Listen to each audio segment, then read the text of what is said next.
안녕하세요. 오늘도 사연살롱을 찾아주셔서 감사합니다. 저는 다문화 문화원에서 아이들에게 다문화 관련 교육을 하는 여성이에요. 제 남편은 인도 혼혈이에요. 그러니 저는 반국제 결혼을 한 셈이죠. 인도 혼혈과 결혼한다고 했을 때 주변에선 다들 신기해했어요. 놀라움과 걱정이 반반 섞인 채로요. 주위 사람들 대부분이 인도에 대해서 긍정적인 이미지보다는 부정적인 이미지를 더 많이 가지고 있더라고요. 하지만 오히려 당사자인 저는 그런 걱정이 없었어요. 제 남편은 인도인 피가 흐르긴 하지만 국적도 한국이고 언어도 한국어가 가장 편한 사람이니까요. 오히려 힌디어가 불편한 사람이거든요. 이름도 한국 이름으로 쓰고 있어요. 다만 얼굴은 인도 유전자를 확 몰아받아서 딱 봤을 때 동남아 사람이 아닐까 하는 생각이 들곤 하죠. 게다가 저와는 성인이 되고 만난 사이가 아니라 초등학교 때부터 알고 지낸 동네 소꿉친구였거든요. 이 얘기를 하면 다들 어떻게 주위에 인도 혼혈이 있었냐고 신기해해요. 솔직히 그건 저도 신기해요. 그래서 제게 있어 남편은 그냥 오래 알고 지낸 동창 느낌이에요. 알아온 시간이 긴 만큼 공유할 수 있는 추억이 많은 동창 부부 정도랄까요? 아무튼 남편과 저는 초등학교부터 고등학교 1학년 때까지 한 동네에서 살았어요. 이후 제가 이사를 가서 연락이 끊겼다가 성인이 되고 다시 만났죠. 저희는 시댁과 10분 거리에 살고 있어요. 남들은 불편하지 않냐고 하는데 저희는 전혀 그런 거 없어요. 오히려 저희 시아버님이 너무 좋으신 분이셔서 저는 시아버님 뵈러 자주 만난 거 싸들고 시댁에 놀러 가곤 하죠. 시아버지께서는 현재 혼자 살고 계세요. 그래서 아버님이 외롭지 않을까 걱정이 돼요. 아버님은 아직 일도 하고 있어서 괜찮다고 하시지만 제 마음은 그렇지가 않아요. 시어머니라도 살아계셨더라면 부부가 서로를 의지하고 사실 수 있겠지만 혼자 저러고 계시다가 밤사이 무슨 일이라도 생기면 어쩌나 늘 조마조마하거든요. 특히나 저희 시아버님은 저를 엄청 예뻐하세요. 모르긴 해도 며느리 사랑은 시아버지라는 말은 우리 아버님을 보고 하는 말이 아닐까 싶을 정도로 저를 아껴주시죠. 아직도 저를 우리 주희공주님이라고 초등학생 때처럼 다정하게 부르신다니까요. 그러니 저 역시 아버님을 더 챙겨드리고 싶은 마음이 간절한 거고요. 그런 저희 아버님 인생은 한마디로 가시밭 인생이었어요. 한평생을 샐러리맨으로 사시면서 홀로 제 남편을 키우셨죠. 당신 인생을 온통 자식한테 바친 거나 다름없어요. 생각해보면 우리 아버님 인생이 참 드라마틱한 것 같아요. 아버님뿐만 아니라 아버님과 어머님의 만남부터 시작해 제 남편의 일생까지 어느 하나 평범한 게 없어요. 제가 남편을 처음 만난 건 초등학교 1학년 때였어요. 다들 긴장 반 설렘 반으로 교실에 들어갔더랬죠. 그런 저희 반 분위기를 확 바꿔버린 아이가 바로 제 남편이에요. 보통 아이들이 교실에 앉아있을 때 뒷문으로 한 명씩 들어올 때마다 돌아보잖아요. 그날이 딱 그랬어요. 한 아이가 뒷문을 열고 들어오자 조용하던 교실이 난리가 났어요. 진한 피부색에 누가 봐도 외국인이 분명한 아이가 교실로 들어오자 교실 안이 웅성거리기 시작했어요. 대면대면 하던 아이들은 남다른 아이의 등장에 얼굴을 맞대고 수군거렸죠. 아이는 그런 시선이 익숙한 것 같았어요. 이내 주위 눈치를 보면서 시선을 땅으로 떨어뜨리고는 뒤쪽 구석자리에 가서 앉더군요. 자신의 튀는 외모를 감추고 싶어 하는 것 같았어요. 그날 이후 본격적으로 학교 생활이 시작되었고 그 아이는 반 아이들에게 있어서는 암묵적으로 피해야 할 존재가 돼버렸어요. 외모만 그럴 뿐 멀쩡히 한국말도 잘하는 아이였는데도요. 반 아이들은 그저 생김새가 우리와 다르다는 이유로 그 아이를 피했고 더 나아가서는 아이를 놀리고 따돌리기까지 했어요. 심지어 책상에 깜둥이, 너네 나라로 돌아가 라고 써놓는 남자애도 있었고 여자애들은 그 아이와 짝이 되면 울기도 했고요. 선생님은 난감해 하시면서 결국 짝을 바꿔주시곤 했죠. 그때 저는 그 아이와 가까워지게 되었어요. 저는 사실 아이의 외모에 크게 놀라지 않았어요. 이모가 이탈리아 사람과 결혼을 하신 탓이었죠. 평소 이모부랑 친하게 지내다 보니 외국인에 대한 이질감이 없었으니까요. 그 아이의 바뀐 짝은 바로 저였어요. 만들기 시간이었는데 저는 그 아이한테 스스럼 없이 대했죠. 내가 여기 만들 테니까 네가 이쪽을 만들래? 그랬더니 그 아이가 흠칫 놀라더라고요. 그러더니 이내 알겠다고 하더군요. 그날 우리는 수업 시간 안에 작품을 끝내지 못했고 선생님은 각자 집에서 완성해오라고 하셨어요. 저는 친구에게 우리 집에 가서 완성하지 않겠냐고 물었고 친구는 큰 눈을 더 크게 뜨면서 그래도 되냐고 물었죠. 저는 우리 엄마가 간식도 줄 거라며 가자고 설득했어요. 망설이다가 고개를 끄덕이더라고요. 그렇게 우리는 학교가 끝나자 함께 우리 집으로 갔어요. 엄마는 그 친구를 맞아주셨고 그날 우리는 간식을 먹으며 만들기를 마칠 수 있었어요. 친구가 집에 가려고 할 때 엄마는 다음에 또 놀러와서 저랑 숙제도 하고 놀다 가라고 하셨어요. 그런데 그 순간 친구가 울음을 터뜨리지 뭐예요. 엄마도 저도 무척 당황스럽더라고요. 그 아이는 울면서 감사합니다 라고 말했고 엄마는 그제야 친구가 운 이유를 아신 것 같았어요. 친구의 이름을 물어보시곤 이름을 불러주시며 등을 토닥여 주셨거든요. 친구가 가고 나자 엄마는 제게 물었어요. 반 애들이 민현이 괴롭히지.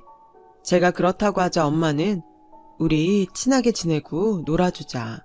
이모부가 처음 한국 갔을 때 얘기 기억하지? 지하철에서 어떤 할머니가 이모부한테 양키라고 해서 이모부가 황당했다고 했던 거. 민현이도 같은 기분일 거야. 그러니까 주인 네가 잘해줘야 해. 저는 알았다고 고개를 끄덕였어요.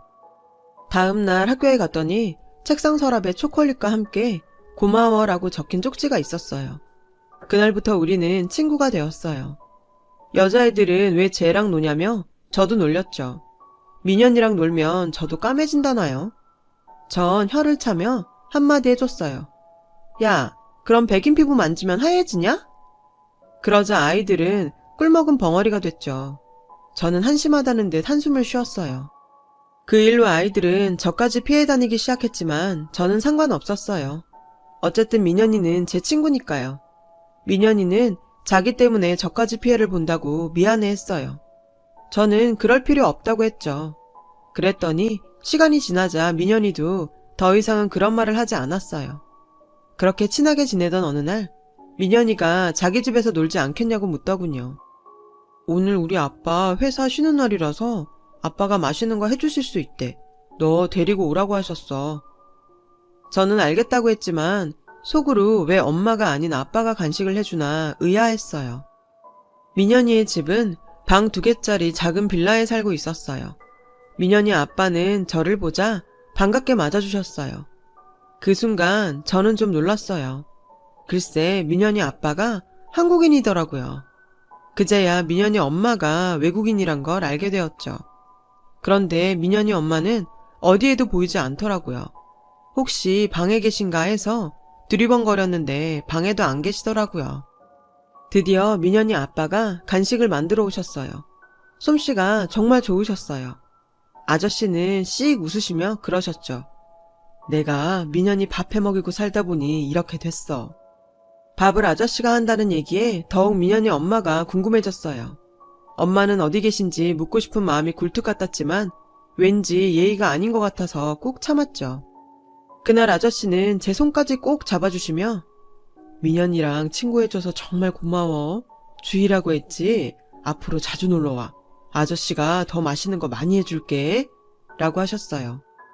우리는 초등학교 내내 절친이었어요. 1학년 이후로 반이 갈라져도 늘 함께 놀았죠. 왜냐면 반이 바뀌고 학년이 올라가도 민현이가 받는 시선들과 대접은 크게 달라지지 않았거든요. 달라진 게 있다면 철없이 놀리는 아이들의 수가 학년이 올라감에 따라 조금씩 적어졌다는 정도였죠. 우리가 친하게 지내다 보니 자연스레 부모님끼리도 친해지셨어요. 그리고 초등학교 6학년 때쯤에 민현이 엄마에 대해서 처음으로 듣게 되었어요. 저희 아빠가 민현이 아빠와 술 한잔하고 오셨던 날이 있는데 그때 얘기를 엄마에게 하셨거든요.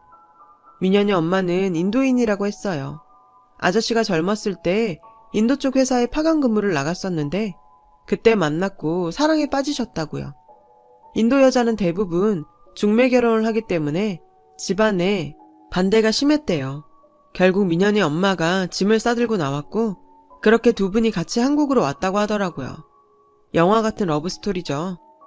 한국에 와서 산지 3년쯤 됐을 때 민현이를 갖게 되셨대요. 출산하고 3달? 민현이 100일도 안 됐을 때였어요. 갑자기 민현이 엄마는 사라진 거예요. 편지에는 고향이 그립고 부모님이 그립다는 말만 적혀 있었다더군요. 혹시 몰라서 제 연락처랑 주소를 적어 아내 집 우체통에 꽂아놓고 왔는데 한 번도 연락이 없었어요. 그래도 그 친구 양반이더라. 자식이랑 남편 버리고 간 아내를 이해한대. 글쎄 아무리 사랑이 있어도 자기 고향만 하겠냐면서 짐 싸들고 저 따라온다고 할 때부터 걱정하고 있었다나? 그러면서 담담하게 자기 민현이만 잘 자라주면 그걸로 된다더라고. 아주 부처님 가운데 토막이 따로 없더라니까. 민현이 아빠랑 얘기를 나누고 오신 아빠는 엄마한테 얘기를 전해주시면서 몇 번이나 민현이 아빠에 대해 감탄하셨어요.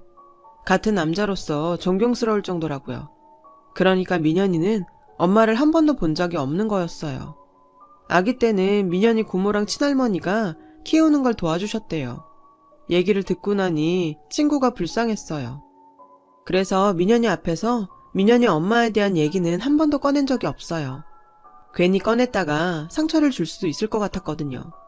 그냥 평소처럼 친구로 지내면서 챙겨주는 게 낫겠다 싶었죠.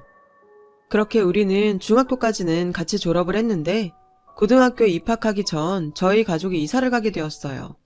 아빠가 타 지역에 있는 회사로 옮기셔서 할 수 없이 이사를 해야 했거든요. 다른 건 몰라도 민현이와 헤어지는 게 정말 아쉬웠어요. 우리는 연락하자는 약속만 남기고 헤어지게 되었죠. 하지만 다들 알다시피 고등학생들이 좀 바쁜가요? 처음 한 3달은 하루가 멀다 하고 연락을 했지만 고등학교에 입학하고 적응한 뒤로는 자연스레 멀어지게 되더라고요. 이후로는 입시 준비로 바쁘단 핑계로 점점 뜸해지다가 결국 끊기게 되었죠. 그러다 언젠가 문득 생각이 나서 전화를 해보니 없는 번호라고 나오더라고요. 가끔 어디서 잘 살고 있나 궁금하기도 했지만 수능 준비를 하느라 바빠서 그런 생각은 오래가지 못했어요. 힘겨운 고3 시절을 무사히 보낸 저는 이후 대입에 성공해 대학생이 되었고 민현이의 존재를 잊고 살아갈 무렵 정말 뜻밖의 장소에서 민현이와 재회를 하게 되었어요. 학교 동아리에서 저소득층 아이들이 다니는 공부방에 그림을 가르쳐주러 봉사활동을 하러 나갔다가 글쎄 그곳에서 민현이를 만났지 뭐예요. 먼저 저를 알아본 건 민현이였어요. 너 주희 맞지? 저를 부르는 민현이 목소리를 듣고서야 전 민현이를 알아봤어요. 어찌나 반갑던지 주위 신경도 안 쓰고 우린 호들갑을 떨며 반가워했죠. 민현이는 공과대학에 진학했다더라고요. 어릴 때부터 그쪽에 재주가 있었거든요. 공부방에는 대학 동기들과 컴퓨터를 기부하려고 왔다더라고요. 세상 좁다더니 그 말이 딱 이거였죠. 너무 반가워서 그날 일정이 끝나고 민현이네 집에 가기로 했어요. 알고 보니 우리가 이사를 가고 몇 년 뒤 민현이네도 민현이가 합격한 대학교 근처로 이사를 했다더라고요. 아저씨는 제가 집에 들어가자 저를 끌어안으시며 무척 반가워하셨어요. 그날 우리는 아저씨가 지어주신 저녁밥을 먹으며 시간 가는 줄 모르고 수다를 떨었어요. 그리고 얼마 뒤 민현이도 우리 집에 와서 부모님께 인사를 드렸고 이후로는 다시 예전처럼 연락을 하며 가깝게 지내게 되었죠. 주말에는 가족끼리 만나서 식사도 하면서요. 재회하고 반년 정도 지났을까요? 하루는 민현이가 할 말이 있는 사람처럼 머뭇거리길래 무슨 일 있냐고 물었더니 자기랑 사귀지 않겠냐고 그러더라고요. 저 역시 마음에 있던 터라 그러자고 했죠. 그렇게 우리는 소꿉친구에서 연인으로 발전하게 되었어요. 양쪽 부모님을 모두 반기는 연애라서 민현이가 군대에 가 있는 동안에도 전 철저하게 곰신으로 살아야 했지만요. 시간은 흘러 저는 졸업학기를 맞았고 민현이는 제대 후 복학을 했어요. 취업 준비로 머리가 복잡하던 그때 과실에 붙어있는 공고를 보게 되었어요. 인도 봉사활동을 모집한다는 공고였죠. 인도는 민현이 어머니의 고향이었기에 왠지 가깝게 느껴지더라고요. 그때는 그냥 지나쳤는데 집에 들어와 잠자리에 들렸는데 그 모집글이 머리에서 지워지지가 않더라고요. 그래서 취업 준비는 제쳐두고 봉사활동을 신청했는데 덜컥 붙었지 뭐예요. 그래서 3주 동안 인도로 봉사활동을 가게 되었어요. 저와 동기들이 가게 된 곳은 인도 뭄바이에 있는 한 병원이었어요. 우리는 주로 환자들 곁을 지키면서 간호도하고 시트를 갈거나 거동이 불편한 환자들의 손과 발이 되어주는 일을 주로 했어요. 말벗도 되어드리고 싶었지만 우리는 힌디어를 할 줄 몰랐고 환자들은 영어를 거의 못했기 때문에 그러지는 못했죠. 다들 궁핍한 생활을 하는 사람들이라 부양가족들은 하루 종일 일을 해야 해서 환자 옆을 지키는 보호자는 거의 없었죠. 그 중에 기초적인 영단어를 아는 환자분들도 간혹 있었는데 그런 분들과 영단어로 간단한 소통을 하기도 했어요. 말은 안 통해도 다들 저희를 반겨주셨죠. 어떤 분들은 저희들만 보면 고맙다고 눈물도 흘리기도 했어요.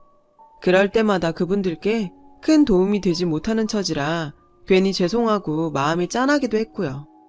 그곳에서 제가 유독 마음이 갔던 환자분이 있었는데 창가 자리에 계신 아주머니였죠. 그 아주머니는 신장이 안 좋으시다고 하더라고요.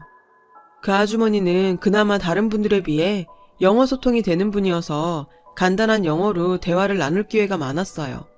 아주머니는 저를 볼 때마다 늘 온화하고 잔잔한 미소를 지어주셨어요. 다른 환자분들은 저녁 때가 되면 일을 마친 보호자들이 찾아와서 같이 저녁도 먹고 의사 선생님한테 몸 상태도 전해 듣곤 했거든요. 그런데 아주머니는 찾아오는 사람 하나 없이 늘 혼자였어요. 한 번은 마음에 걸려서 간호사한테 물어봤더니 자기도 잘은 모르겠는데 소문에 남편한테 버림받았다는 얘기가 있다고 하더라고요. 그 말을 들으니 아주머니가 너무 불쌍해서 특히 더 잘 챙겨드리게 됐고 나중엔 아예 제 전담 환자가 되셨어요. 3주간의 봉사기간이 끝나고 저와 동기들은 남은 기간 동안 인도 여행을 했어요. 그러다 귀국하기 일주일 전쯤 다시 병원으로 아주머니를 찾아갔는데 전과는 조금 달라지셨더라고요. 늘 미소를 지으시던 아주머니 얼굴이 그날따라 어두워 보이더라고요. 애써 숨기려고 하셨지만 소용없었죠. 저는 무슨 일이 있냐고 물었지만 울기만 할 뿐 대답이 없었어요. 한참을 울기만 하시더니 서랍에서 사진 한 장을 꺼내 보이셨죠. 그러면서 남편이 그립다고 하시더군요. 저는 자기를 버린 남편이 뭐가 그립나 싶어서 의아했어요. 그리고 아주머니가 건넨 사진을 봤는데 그 순간 정말 깜짝 놀라고 말았어요. 사진 속에는 젊은 시절의 아주머니로 보이는 예쁜 인도 아가씨가 있었고 그 옆에는 젊은 남자가 서 있었는데 그 남자가 글쎄 현민이 아버지더라고요. 저는 이 사람이 누구냐고 물었고 아주머니는 자신의 남편이라고 대답했어요. 오늘이 남편 생일인데 챙겨주지도 못한다며 가슴 아파하셨죠. 집안의 반대를 무릅쓰고 남편을 따라 한국에 갔었고 그곳에서 아이까지 낳고 행복하게 살았지만 얼마 뒤 고향에서 온 편지를 받게 되었다더군요. 엄마가 위독하다는 연락이었죠. 잠깐 엄마만 보고 돌아가려고 편지에 엄마가 보고 싶어 간다고 써놓고 왔는데 인도에 도착해서 공항을 나서자마자 남자들이 달려와선 아주머니 머리에 검은 천을 씌우곤 끌고 갔다더라고요. 도착해보니 눈앞에 친오빠가 있더래요. 이게 다 오빠의 계획이었던 거죠. 아이와 남편이 있는 한국으로 가려고 도망도 쳐봤지만 번번이 실패했고 결국 집안에서 정해준 남자한테 강제로 시집을 가게 되었다고요. 그날 이후 아주머니는 남편과 오빠들의 감시 속에서 살게 되었대요. 아주머니가 신장이 안 좋아서 임신이 안 되자 남편은 다른 여자를 집에 들였고 결국 두 번째 남편한테 버림을 받은 채 혼자 병원에서 늙어가는 신세가 된 거죠. 소원이 있다면 죽기 전에 우리 아들과 사랑하는 남편을 보는 거라며 눈물을 흘리셨어요. 사건의 전말을 듣게 된 저는 놀라지 않을 수 없었죠. 민현의 엄마가 민현이와 아저씨를 버린 게 아니라는 걸 알게 되었으니까요. 제 머릿속에는 온통 빨리 한국으로 돌아가 이 사실을 민현이와 아저씨한테 알려야겠다는 생각뿐이었어요. 그래서 한국에 도착하자마자 민현이 집으로 달려가 아저씨한테 모든 사실을 알렸고 제가 찍어온 아주머니 사진도 보여드렸어요. 사진을 보자마자 아저씨의 눈이 떨리기 시작했고 이내 눈물이 떨어졌어요. 그리고는 이내 고개를 푹 숙이시더니 한참 동안 서럽게 우시더군요. 그랬구나. 역시 그랬어. 실아는 자식을 버릴 만큼 나쁜 사람이 아닐 거라고 믿었는데. 아저씨는 고맙다며 몇 번이나 고개를 숙이셨어요. 그날 저녁 엄마 소식을 들은 민현이는 엄마가 자신을 버렸다고 생각해서 평생 미워했었다며 처음으로 엄마에 대한 속내를 드러냈어요. 그리고는 아저씨를 부둥켜 안고 펑펑 울었죠. 얼마 뒤 저는 아저씨와 민현이를 데리고 인도로 향했어요. 두 부자는 만감이 교차하는지 내내 굳은 얼굴이었어요. 뭄바이 공항에 도착한 우리는 바로 병원으로 향했어요. 병실에 들어서자 아주머니는 절 보고 반갑게 웃으셨고 뒤따라 현민이와 아저씨가 들어서자 말도 못한 채 눈물만 흘리셨죠. 그리고는 서툰 한국어로 통철씨 라고 아저씨 이름을 부르셨어요. 아저씨는 울먹거리며 아주머니한테 다가가서 늦어서 미안하다며 아주머니를 끌어안고 아이처럼 엉엉 우셨어요. 그리고는 민현이를 불렀죠. 민현이는 눈물이 그렁한 채 머뭇거리다 아주머니 품으로 달려가 안겼어요. 아주머니는 민현이를 덥석 끌어안고는 서툰 한국말로 미안해, 미안해를 연발하셨죠. 민현이는 난생 처음 엄마를 부르며 펑펑 울었어요. 그날 병원에서 민현이 가족은 완전히 슈퍼스타였어요. 그리고 저는 본의 아니게 칭찬 세례를 받았죠. 간호사들은 저를 향해 엔젤이라며 엄지손가락을 치켜 세웠어요. 아주머니는 저랑 민현이가 사귄다는 얘기를 들으시고는 정말 기뻐하셨어요. 둘이 꼭 결혼하라고 하시면서요. 그렇게 우리는 인도에서 보름 정도를 보냈어요. 인도를 떠나오던 날 아저씨와 민현이는 아주머니 앞에서 한참을 울었어요. 곧 돌아올 거라며 몸 건강히 잘 지내고 있으라고 몇 번이나 신신당부를 했어요. 아주머니는 고개를 까닥거리며 인도식으로 알겠다고 대답을 하셨죠. 한국으로 돌아오고 나서도 아저씨와 민현이는 아픈 아주머니를 보기 위해 수도 없이 인도를 드나들었어요. 아저씨는 직장 때문에 길게 휴가를 낼 수 없어서 민현이와 번갈아 출국을 하셨죠. 그 사이 저는 졸업을 했고 취직을 하게 되었어요. 민현이는 아문학기를 마치느라 여념이 없었고 방학 중에는 어머님을 만나러 인도로 향하곤 했죠. 그렇게 시간은 흘러 민현이도 졸업을 하게 되었고 취업도 하게 되었어요. 민현이 취업이 확정되자 우리는 결혼 날짜를 잡았어요. 아주머니의 병세가 악화돼서 식을 서둘러야 했거든요. 하지만 아주머니는 우리 결혼을 한 달여 앞두고 돌아가시고 말았어요.